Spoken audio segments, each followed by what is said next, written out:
Good morning. આપણે ધોરણ 7 એમાં ચેપ્ટર 9 સમય સંખ્યા એમાં ટેક્સ્ટ બુકમાં આપણે છેલ્લે શું જોયું હતું તો કે છેલ્લે આપણે સમય સંખ્યાઓ પરની ક્રિયાઓ પહેલાંનો જે ટોપિક હતો એના વિશે આપણે જોયું હતું. ટોપિકનું નામ હતું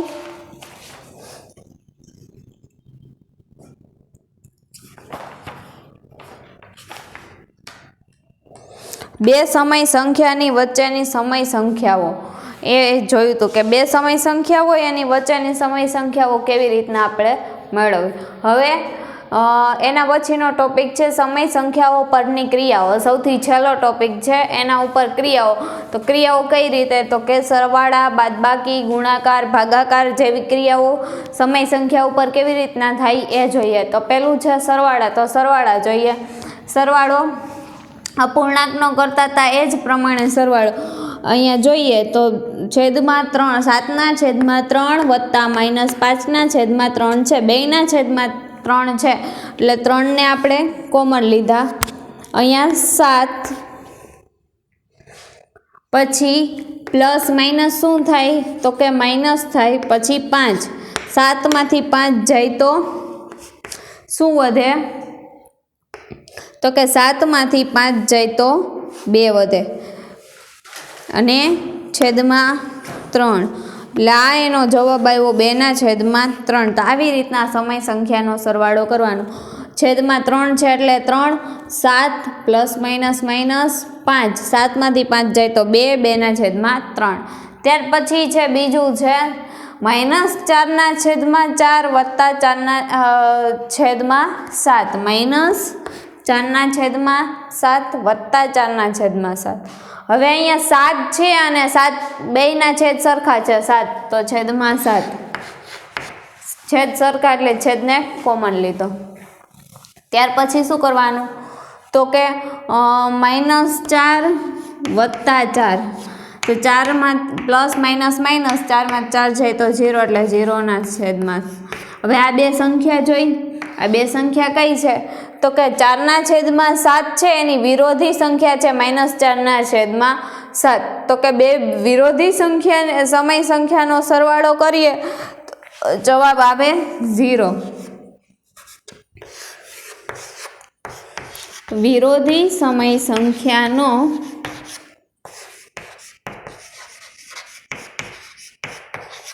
સરવાળો થાય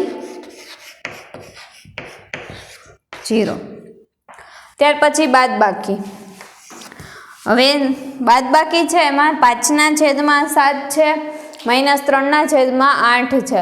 તો 5/7 -3/8. તો બેયના છેદ સરખા નથી તો છેદને સરખા કરવા પડે. એના માટે બેયના ઘડિયામાં આવતી હોય એવી સંખ્યા લેવાની. તો 8ના ઘડિયામાં આવતી હોય એવી 7ના ઘડિયામાં આવતી હોય એવી સંખ્યા કઈ છે તો એ શોધવું હોય તો એનો લસા લેવો પડે. તો 7ના અને 8ના ઘડિયામાં આવતી હોય એવી એક સંખ્યા છે 56. 7 8 56 થાય ને તો લસા શું થયો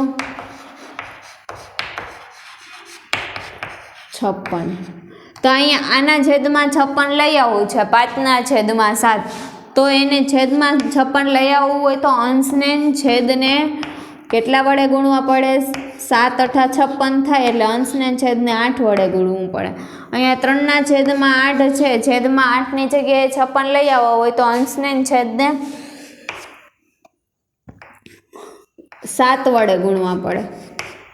તો 5 8 40 છેદમાં 56 -7 તેરી 21 છેદમાં 56.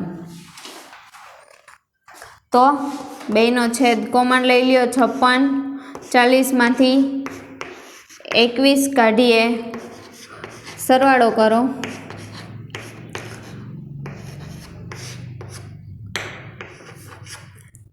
તો આવે 19. 19ના છેદમાં 56. તો આ એનો જવાબ છે. ત્યાર પછી આ થઈ બાદબાકી નિશાની. શું કર્યું? બેયના છેદ સરખા નહોતા, છેદ સરખા લેવા માટે લસા લીધો. લસા આવ્યો 56. તો અહીંયા 5ના છેદમાં 7 હતા, તો 7ની જગ્યાએ ગુણાકાર કરવો હોય તો 56 લઈ આવવો હોય તો અંશ અને છેદને 8 વડે ગુણવા પડે. 8ની જગ્યાએ 56 લઈ આવવો હોય તો અંશને છેદને 7 વડે ગુણવા પડે. એટલે ગુણાકાર કર્યો એટલે 40ના છેદમાં 56 - 21ના છેદમાં 56 આવ્યું. 40માંથી 21 બાદ કરવાના, છેદમાં 56, બેયના છેદ સરખા થઈ ગયા એટલે 56 કોમન લઈ લીધા. 40માંથી 21 જાય એટલે 19ના છેદમાં 56. તો આ એનો જવાબ આવ્યો. તો આવી રીતના બાદબાકી કરવાની. જ્યારે છેદ સરખા ન હોય ત્યારે સરવાળો પણ આવી જ રીતના કરવાનો, બાદબાકીની જેમ. લસા લેવાનો, પછી અહીંયા બાદબાકીની નિશાની હશે, અહીંયા સરવાળાની નિશાની આવી જાય. હવે જોઈએ ગુણાકાર. સમય સંખ્યાના ગુણાકાર. -3 ના છેદમાં 5 ગુણ્યા 2ના છેદમાં કાંઈ નથી એટલે 2ના છેદમાં 1 થશે. અંશનો અને અંશનો ગુણાકાર કરો. 3 દુ 6, 5 એકા 5. તો આ એનો જવાબ. હજી આને ફેરવવું હોય તો 5/6, 5 એકા 5, શેષ 1 વધી તો આવશે -1.1ના છેદમાં 5. તો આ આવી રીતના ગુણાકાર કરવાનો. શું? અંશનો અંશનો ગુણાકાર, છેદનો છેદનો ગુણાકાર, પછી જે એને મિશ્ર અપૂર્ણાંકમાં ફેરવવાના. એવી જ રીતના બીજું છે -3ના છેદમાં 8 ગુણ્યા 5ના છેદમાં 7, બેનો ગુણાકાર કરવાનો. તો અંશમાં ગુણાકાર કરો. 5 તેરી 15, પણ 15 કેવા? -8 સતા 56. તો આ થયો એનો ગુણાકાર. ગુણાકાર તો સાવ સહેલો જ છે. અંશનો અંશારે ગુણાકાર. 3 પંચા 15 માઇનસ પ્લસ માઇનસ માઇનસ 8 સતા 56. ત્યાર પછી વ્યસ્તનો ગુણાકાર. -4ના છેદમાં 9 ગુણ્યા -9ના છેદમાં 4. આ 4ના છેદમાં 9 છે, એનો વ્યસ્ત છે 9ના છેદમાં 4. તો આ અંશમાં છે, આ છેદમાં છે, કેન્સલ થઈ ગયા. આ અંશમાં છે, આ છેદમાં છે, કેન્સલ થઈ ગયા. વધ્યું શું? 1 ગુણ્યા 1 બરાબર 1. એનો મતલબ શું કહેવા માંગે છે કે સમય સંખ્યામાં વ્યસ્ત સંખ્યાનો ગુણાકાર કરો ને તો જવાબ 1 મળે. સમય સંખ્યામાં વ્યસ્ત સંખ્યાનો ગુણાકાર કરો તો જવાબ 1 મળે. ત્યાર પછી સમય સંખ્યાના ભાગાકાર. એની રકમ છે -7ના છેદમાં 2 ભાગ્યા 4ના છેદમાં 3. તો ભાગાકાર કરીએ આપણે. -7ના છેદમાં 2 એમનેમ. હવે 4ના છેદમાં 3 છે, એનો અહીંયા ભાગાકારની નિશાની છે. તો ભાગાકારની નિશાનીની જગ્યાએ ભાગાકારની નિશાની કરો તો કેવી રીતના ગુણાકાર એનો સાદુરૂપ આપવું? તો ભાગાકારની નિશાની જગ્યાએ ગુણાકારની નિશાની લઈ આવવી પડે. અને જે નિશાની પછીની જે સંખ્યા હોય ને, સમય સંખ્યા, એના અંશ અને છેદને ઉલટાવવાના, એટલે કે એનો વ્યસ્ત કરી નાખવાનો. તો ભાગાકારની નિશાની જગ્યાએ ગુણાકારની નિશાની આવી. ત્યાર પછી 4ના છેદમાં 3નો વ્યસ્ત -7ના છેદમાં 2. ભાગાકારની નિશાની કાઢી નાખી, એની જગ્યાએ ગુણાકારની નિશાની લખી અને આનો વ્યસ્ત કરો તો શું થાય? તો ગુણ્યા આનો વ્યસ્ત કરો એટલે 3ના છેદમાં 4. તો હવે ગુણાકાર કરો. 7 તેરી 21, પણ કેવા? -4 દુ 8. તો 8 દુ 16 એટલે -2 16. એ 16માંથી 21 કાઢવાના એટલે વધશે 5. તો આ એનો જવાબ. -2.5ના છેદમાં 8, અથવા તો -21ના છેદમાં 8 રાખો તો પણ ચાલે. તો આ હતી સમય સંખ્યાઓ પરની ક્રિયાઓ, સરવાળા, બાદબાકી, ગુણાકાર, ભાગાકાર. હવે આપણે જોઈએ કે આખા ચેપ્ટરમાં આપણે શું શીખ્યા ને એ જોઈએ. તો શોર્ટમાં જોઈએ.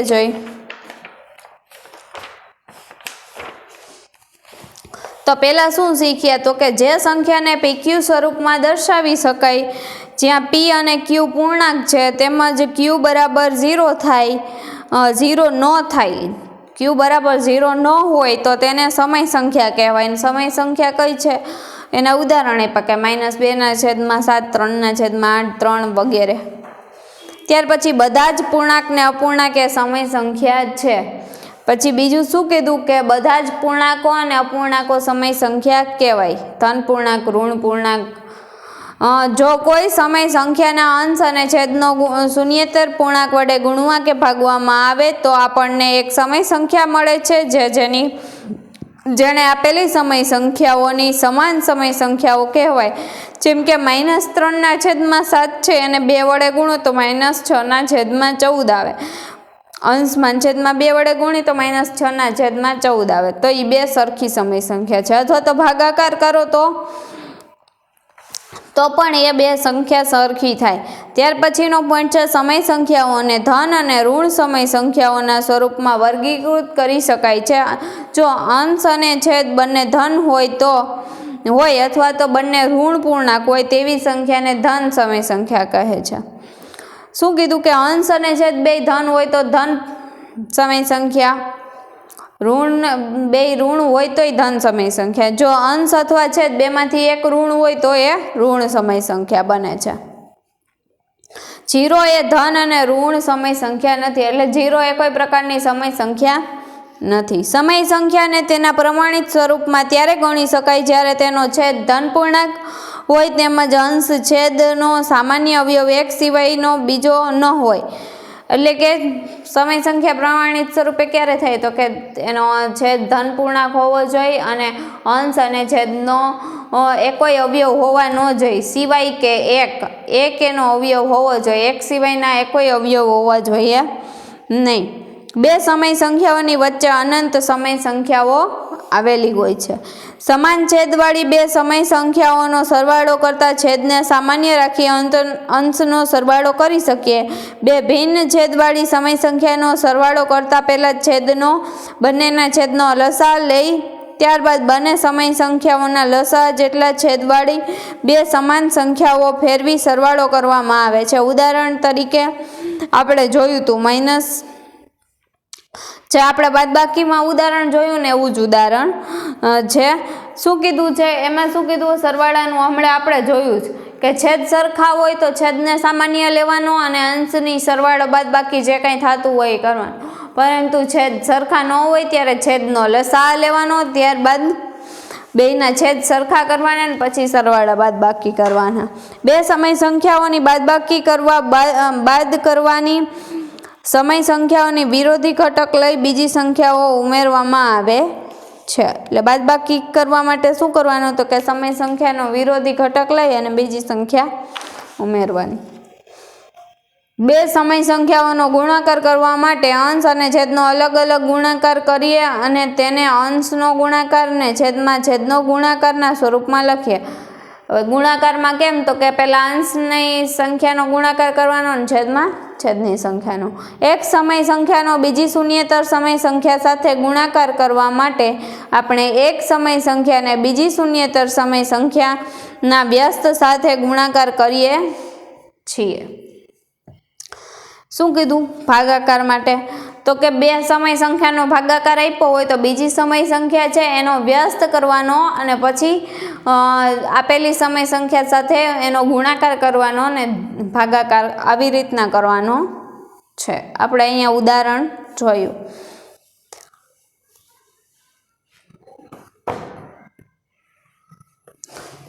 ત્યાર પછી આપણે સ્વાધ્યાય પોથીમાં અમુક દાખલાઓ જોશું. સ્વાધ્યાય પોથીમાં ચેપ્ટર 9 સમય સંખ્યાઓ પેજ નંબર 11 ઉપર પ્રશ્ન પહેલો, પ્રત્યેક વિધાન સાચું બને એ રીતે ખાલી જગ્યા આપણે પૂરવાની છે. તો એમાં જોઈએ તો પહેલો છે -2/3 અને 10^-15 એ કિંમતની રીતે સમાન સમય સંખ્યાઓ છે. તો સમાન કીધી કેવી રીતના તો કે 2 ને 5 વડે ગુણો અને 3 ને 5 વડે ગુણો તો 5 દુ 10 એટલે અહીંયા 10 આવી જાય અને 5 તેરી 15 આવી જાય. બેયને અંશને છેદને -5 વડે ગુણશો એટલે 10/-15 આવી જશે એટલે સમાન સંખ્યા છે. -2/-3 એ ખાલી જગ્યા સમય સંખ્યા છે. તો અહીંયા -2 માઇનસ છે અંશ અને છેદ, તો માઇનસ માઇનસ પ્લસ થઈ ગયું એટલે એ કઈ સંખ્યા થઈ ગઈ? ધન સમય સંખ્યા થઈ ગઈ. સંખ્યા રેખા ઉપર -3/4 એ 0ની ખાલી જગ્યા બાજુએ છે. તો સંખ્યા રેખા ઉપર -3/4 એ 0ની કઈ બાજુ હોય? તો આ સમય સંખ્યા છે. વચ્ચે 0 હોય, અહીંયા ઋણ પૂર્ણાંક હોય અને અહીંયા ધન પૂર્ણાંક હોય. તો -3/4 એ 0ની ડાબી બાજુએ હશે. 4/5 એ 0ની કઈ સાઈડ હશે? તો કે ધન પૂર્ણાંક સાઈડ. સંખ્યા રેખા ઉપર -2 અને 2ની વચ્ચે ખાલી જગ્યા સંખ્યાઓ આવેલી છે. તો કે -2 અને 2ની વચ્ચે અસંખ્ય સંખ્યાઓ આવેલી છે. 3/5 ને અંશ અને છેદમાં સામાન્ય અવયવ 1 છે. તેથી જ ખાલી જગ્યા સમય સંખ્યા કહેવાય કે 3/5 છે, એમાં 3ના ઘડિયામાં 5 આવતા નથી, 5ના ઘડિયામાં 3 નથી આવતા, એટલે બે એકબીજાના અવયવ નથી. બેયનો સામાન્ય અવયવ છે 1. તો એવી સંખ્યાને કેવી સંખ્યા? જેનો સામાન્ય અવયવ 1 હોય એવી સંખ્યાને પ્રમાણિત સમય સંખ્યા કહેવાય. -45/30 નું પ્રમાણિત સ્વરૂપ કયું થાય? તો -45/30 છેદ ઉડાડીએ તો 5 નવા 45 અને 6 પંચા 45. વળી છેદ ઉડાડીએ તો 3 તેરી 9 અને 3 દુ 6. તો એવું શું? 3/2. અહીંયા 45 માઇનસ હતા એટલે 3 માઇનસ, તો એનું પ્રમાણિત સ્વરૂપ શું થયું? -3/2. 1/2 અને 1/5 કરતાં ખાલી જગ્યા સંખ્યા છે. તો કે 1/2 1/5 કરતાં કેવી સંખ્યા છે? મોટી સંખ્યા છે. કારણ કે બેયના છેદ સરખા કરો તો 2ને 5 વડે ગુણવા પડે અને 5ને 2 વડે ગુણવા પડે. તો 2ને 5 વડે ગુણીએ એટલે 5/10 થાય અને 5ને 2 વડે ગુણીએ એટલે 2/10 થાય. તો 5/10 મોટા કે 2/10 મોટા? તો કે જે સંખ્યા મોટી હોય એ મોટું ને, એટલે અહીંયા 5 મોટા છે એટલે એ મોટી સંખ્યા છે. 4/7 અને 6/7ની વચ્ચેની એક સમય સંખ્યા લખો તો 4 પછી શું આવે? તો કે 5/7. 7/3 ને -5/3 બરાબર ખાલી જગ્યા થાય. તો 7માંથી 5 જાય એટલે 2/3. 7/-7/5 અને -2/5 નો સરવાળો -1.4/5 થાય. બેનો સરવાળો કરીએ તો -7 -2, 7 ને 2 9 એટલે -9/5. એમને બેનો છેદ સરખો છે તો 5 એકા 5 એટલે માઇનસ, આમ કરો 5 અને 9, 5 એકા 5, 5માંથી 9માંથી 5 જાય તો 4 એટલે જવાબ આવ્યો -1. જે શેષ વધી 4 અને 5 છેદમાં એટલે -1/4. ત્યાર પછી -3/5 ગુણ્યા 25/6. તો એનો છેદ ઉડાડો તો અહીંયા થશે 3 દુ 6 અને 25 એટલે 5/2. એનો અપૂર્ણાંક સ્વરૂપે લખો તો 2 દુ 4 થાય એટલે 2.1/2 અને માઇનસ છે એટલે અહીંયા માઇનસ આવશે. ત્યાર પછી -4/9 ભાગ્યા 8/3. તો -4/9 ભાગાકાર છે, અહીંયા ગુણાકાર લઈ આવવાનો અને ફેરવી નાખવાનું એટલે 3/8 થાય. એટલે વ્યસ્ત સંખ્યા 8/3ની વ્યસ્ત સંખ્યા 3/8. છેદ ઉડે 8, 4 દુ 8, 3 તેરી 9 તો -2/3 આવશે. ત્યાર પછી છે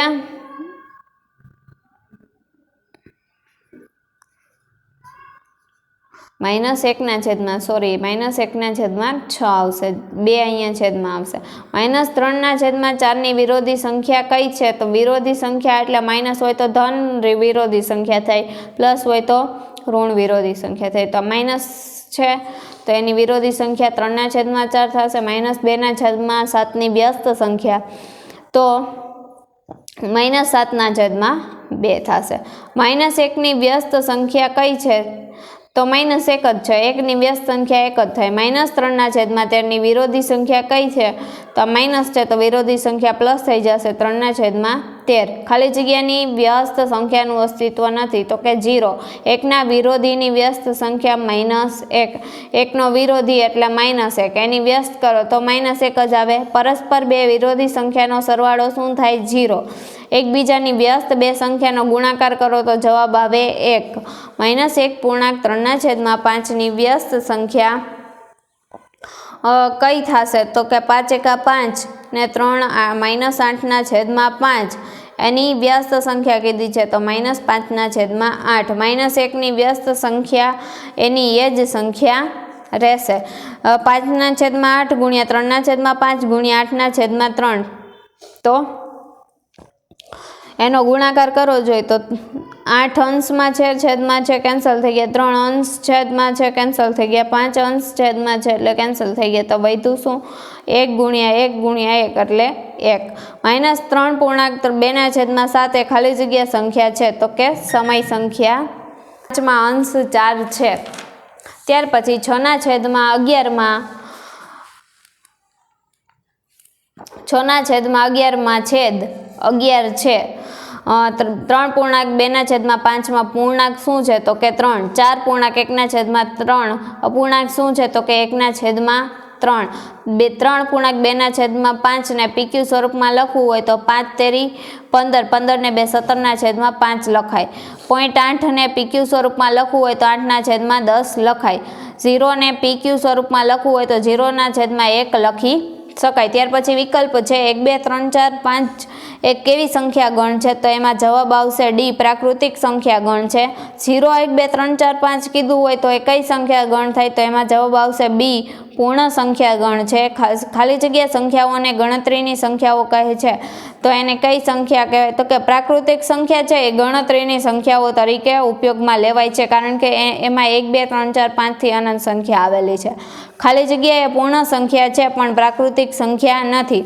તો કે 0 છે એ પૂર્ણ સંખ્યા છે, પૂર્ણ સંખ્યામાં આવે પણ પ્રાકૃતિક સંખ્યામાં આવતો નથી. 3/4 એ ખાલી જગ્યા સંખ્યા છે તો 3/4 એ અપૂર્ણાંક છે એટલે એ સમય સંખ્યા છે. -1.2/5 એ ખાલી જગ્યા સંખ્યા છે તો એ સમય સંખ્યા છે.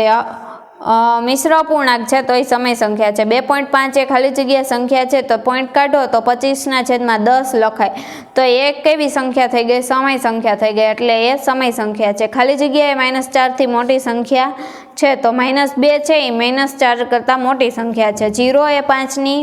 0 અને 5ની વચ્ચે ખાલી જગ્યા સંખ્યાઓ આવે તો જવાબ આવે અસંખ્ય સંખ્યાઓ આવે. 1.2/5 ને સંખ્યા રેખા ઉપર દર્શાવવા માટે 1 અને 2 વચ્ચે ખાલી જગ્યા ભાગ પાડીશું તો એમાં જવાબ આવશે 5 ભાગ પડે કારણ કે 5 એકા 5 ને 2 7/5 તો 1 અને 2 વચ્ચે સરખા ભાગ પાડવાના આવે તો 7/5 5 ભાગ પડશે. ખાલી જગ્યા સંખ્યાઓનું સંખ્યા રેખા પર નિરૂપણ 0ની ડાબી બાજુએ થાય છે તો એમાં જવાબ આવશે ડી ઋણ. 2.3/4ની વ્યસ્ત સંખ્યા ખાલી જગ્યા છે તો એમાં આવશે 4 દુ આ બેનો ગુણાકાર એટલે 4 દુ 8 ને 3 11/4 તો એની વ્યસ્ત સંખ્યા થાય 4/11 એટલે ડી. હવે જોડકા જોડવાના છે. 5ની વિરોધી સંખ્યા તો +5 એટલે જવાબ ડી. 5ની વ્યસ્ત સંખ્યા એટલે 1/5 જવાબ આવશે સી. 1/5ની વિરોધી સંખ્યા એટલે -1/5 જવાબ આવશે બી. 5ની વિરોધી સંખ્યા એટલે -5 જવાબ આવશે એ. ત્યાર પછી જોડકા જોડવાના છે, ક્રમ અક્ષરમાં લખવાના છે. તો પેલું છે 3/5 વત્તા -1/3 અને -1/3 વત્તા 3/5 તો આમાં ક્રમની અદલા બદલી કરી છે એટલે પહેલામાં જવાબ આવશે સરવાળામાં ક્રમનો ગુણધર્મ. બીજું છે એમાં જૂથ પાડેલા છે અને જૂથ ફેરવેલા છે તો એમાં આવશે જવાબ સરવાળામાં જૂથનો ગુણધર્મ એ. ત્રીજું છે એમાં 0 સાથે સરવાળો કરેલો છે અને એ જ સંખ્યા આવે છે, તો એના માટે જવાબ આવશે સરવાળાની તટસ્થ સંખ્યા 0નું અસ્તિત્વ. ત્યાર પછી 2 વિરોધી સંખ્યાનો સરવાળો કરેલો છે અને જવાબ 0 છે, તો એમાં જવાબ આવશે બી વિરોધી સંખ્યાનું અસ્તિત્વ. એવી જ રીતે ગુણાકાર માટે છે ક્રમનો નિયમ છે પેલો છે એમાં જવાબ આવશે ગુણાકાર માટે ક્રમનો નિયમ. પછી 2 જૂથ અલગ અલગ રીતે લખેલા છે એટલે એના માટે આવશે જૂથનો નિયમ ડી. ગુણાકાર માટે જૂથનો નિયમ. ત્યાર પછી -4/5 ને 1 વડે ગુણ્યા છે એટલે -4/5, તો એમાં જવાબ આવશે ગુણાકાર માટે તટસ્થ સંખ્યા 1નું અસ્તિત્વ. ત્યાર પછી 2/3 ગુણ્યા 3/2 બરાબર 1 એવું થાય છે, તો એના માટે આવશે એ વ્યસ્ત સંખ્યાનું અસ્તિત્વ. અને ત્યાર પછી છેલ્લે છે એમાં આવશે વિભાજનનો ગુણધર્મ. 2 સરવાળા છે, 2 સંખ્યાનો સરવાળો અને ત્રીજી સંખ્યા ગુણાકાર છે, તો એનું સરવાળાનું વિભાજન કર્યું 2 અલગ અલગ સંખ્યામાં અને પછી જવાબ આવશે, તો એમાં આવશે ગુણાકારનું સરવાળા પર વિભાજનનો ગુણધર્મ. આ અત્યારે આપણે અહીંયા પ્રશ્ન 6 સુધી જોયું. હવે પછીના લેક્ચરમાં આપણે સરવાળા બાદબાકી ગુણાકાર ભાગાકાર પેજ નંબર 14 ઉપરથી પ્રશ્ન નંબર 7 જોશું.